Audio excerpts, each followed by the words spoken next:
Di dalam hikmah dijelaskan, am kaifa yarhalu ilallahi wa huwa muqabbalun bisyahwatihi, atau bagaimana mungkin dia berangkat menghadap kepada Allah dalam keadaan dia dibelenggu oleh syahwatnya. Bahwa manusia memiliki akal dan nafsu, manakala nafsunya yang membelenggu akalnya, maka manusia akan menjadi liar. Kita tahu bahwa makhluk ciptaan Allah yang diberi kelebihan adalah manusia. Tidak seperti makhluk ciptaan lainnya. Malaikat punya akal, tetapi tidak punya nafsu. Binatang punya nafsu, tetapi tidak punya akal. Manusia mempunyai akal dan nafsu, sehingga manusia bisa saja dia berada melebihi malaikat dengan kelebihan akal yang bisa mendominasi nafsunya. Tetapi manusia itu juga yang bisa lebih rendah dari binatang, karena dia dikuasai oleh nafsunya.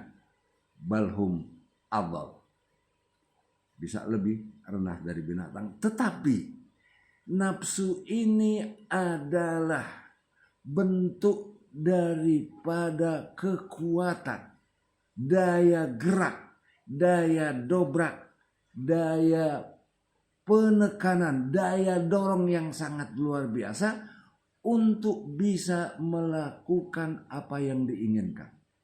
Tetapi apabila nafsu ini tidak terkendali, dibiarkan liar, ibarat api, dia akan membakar benda-benda yang berada di sekelilingnya, sehingga akan membuat kerugian yang sangat luar biasa.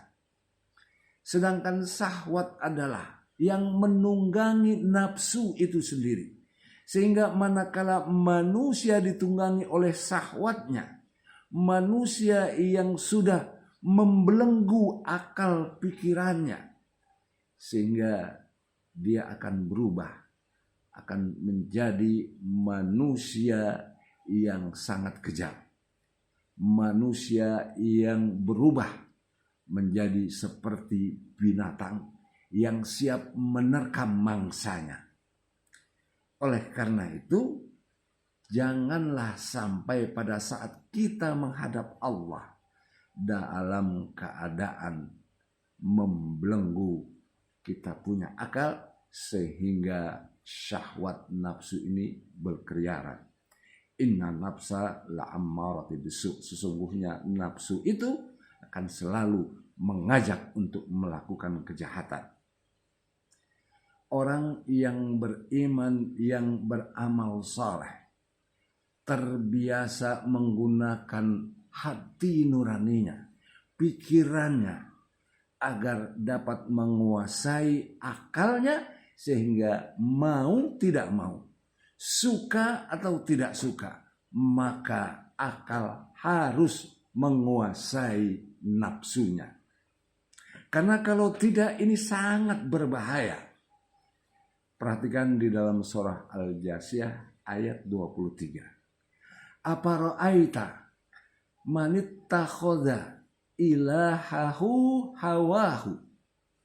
Apakah engkau tidak melihat orang yang menjadikan hawa nafsunya sebagai Tuhan? Wa adallahu Allahu ala ilmin, dan Allah membiarkan dia sesat atas pengetahuannya. Allah tahu, Allah jelas mengikuti manusia yang seperti ini, hamba yang membangkang ini, tapi Allah biarkan sesat. Mengapa? Karena dia telah menjadikan hawa nafsunya sebagai Tuhan. wa khatama ala sam'ihi wa qalbihi wa ja'ala ala basarihi ghisawah. Dan Allah telah mengunci pendengarannya, hatinya, dan telah menjadikan pandangan penglihatannya tertutup. Kalau sudah seperti ini, sudah pasti manusia ini akan mengalami kerugian dan bahaya yang sangat besar. Baik pada saat waktu dia hidup maupun setelah dia mati. Hidupnya menyusahkan orang lain, hidupnya akan membuat satu keonaran. Matinya pun dia akan mendapatkan azab siksa dari Allah. Faman yahdihi min ba'dillahi afala tazakkarun. Maka siapakah yang bisa memberikan petunjuk kepada orang yang seperti ini sesudah Allah sudah membiarkan dia sesat? Manusia yang amat rugi. Afala tazakkarun. Apakah kalian tidak menjadikan pelajaran?